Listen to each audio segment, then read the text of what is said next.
I quit my job. I quit my job. I quit my I quit my I quit my I quit I.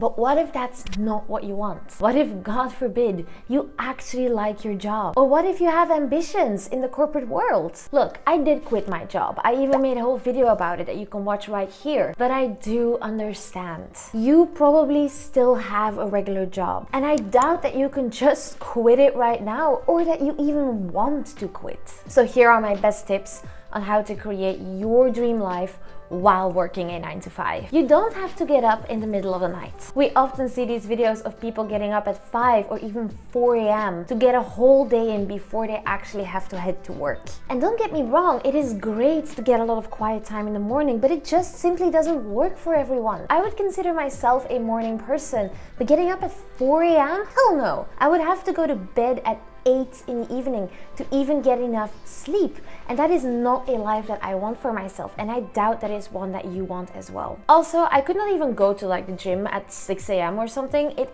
only opens at 7:30, and that's probably the case for a lot of you as well. So find what time works best for you. I personally go run on my lunch breaks. It makes me feel great, I have energy for the afternoon, and I feel like a put together businesswoman. The most important thing is working on your projects and working on your dream life during your favorite time of day. Whether it is the morning, during your lunch break, after work, or in the middle of the night. Let the activity guide the timing. You can't exactly go to the bar with your friends at 8 a.m. in the morning. I mean, you can, but then I would be really worried about you. Get what you want out of your job. Your dream life is totally personal, and the first step is actually figuring out what that life looks like. Hi, just editing me jumping in here.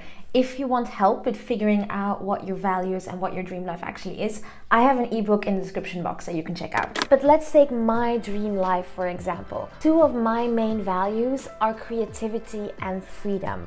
Hence why I want to become a full-time content creator. But I don't have to. I can find these things within my job and within my life on the side. If I want more freedom, I can ask for more freedom at work, be it by asking for more flexible hours or more autonomy in my tasks. As well as creative projects, I could either have a creative job that fulfills that need, but if it doesn't, I can just take up creative projects on the side. You don't have to be working so hard on a future to get those things when you can already start looking for those things in the life that you currently have. Look how you can honor your values and your passions already in your life today. Not every hobby should become a job. You don't have to be an entrepreneur. Focus on the joys of life and what is important to you. Chase waterfalls. You probably know about the 80-20 rule. The idea that 80% of your output comes from 20% of the input that you put in. So you should focus on that 20%. Find those small habits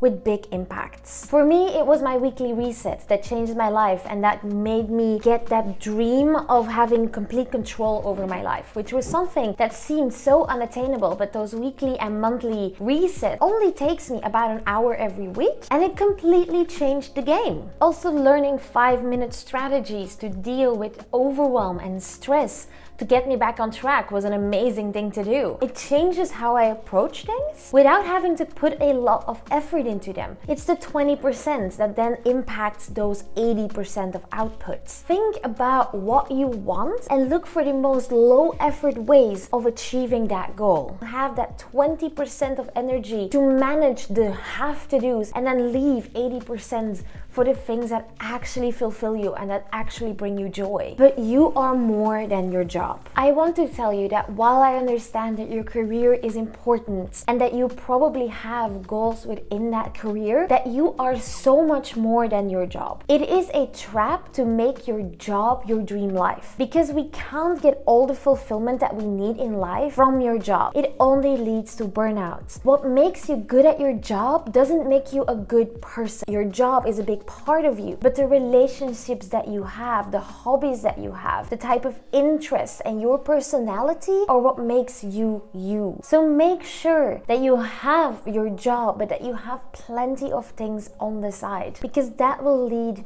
to that life that feels so fulfilling. I feel like I talked a lot of fluff, and I want to give you some concrete examples of things that might be within your dream life and how you can make them happen while working a 9 to 5. First, travel. If your dream life consists of a lot of traveling, here are some ways that you can try to do that while working. First, find a remote job. It's the easiest, it's the most straightforward, but it's not a job that is always available to you. So you can also negotiate at work that you can have remote working months. For example, that you can work 2 or 3 months of the year completely remote. You can also try to negotiate flexible working hours. For example, you have to be in the office for 2 days a week, then you can put those days on Monday and Tuesday and go somewhere for the rest of the week and work from there. You can ask for more vacation time. Instead of asking for a raise, you can ask for more paid days off. It is all about adapting. If you want to keep the security of a 9 to 5 jobs,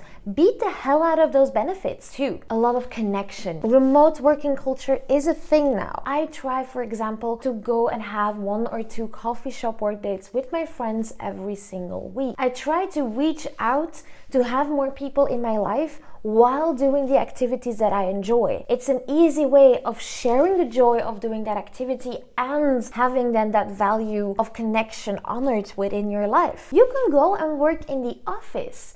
It's a bit of a dirty thing to say lately, I feel like, but I personally love my office days. So if you are one of those people that enjoys going to the office, then do so. It is not a dirty thing to do. And then lastly, what if you do want to build a business or to bring a passion project to life while working your 9 to 5? I would suggest working on it for an hour a day, and then on weekends try to spend 2 to 3 hours every day on your project. Put that power hour of business work again in your favorite, most productive time of day. And why do I say an hour a day? Because we often we'll say that we will only work on it on the weekends, and then we spend the whole weekend on working on your passion project, but then you don't have rest days, you don't have time to recharge, and then you will quickly burn yourself out, and you will probably have to drop your passion project. I also have this video and this video that will help you with doing this as well, with optimizing your dream life. So I would watch one of those next. Don't forget to subscribe to the channel, and I will see you next week. Toodaloo!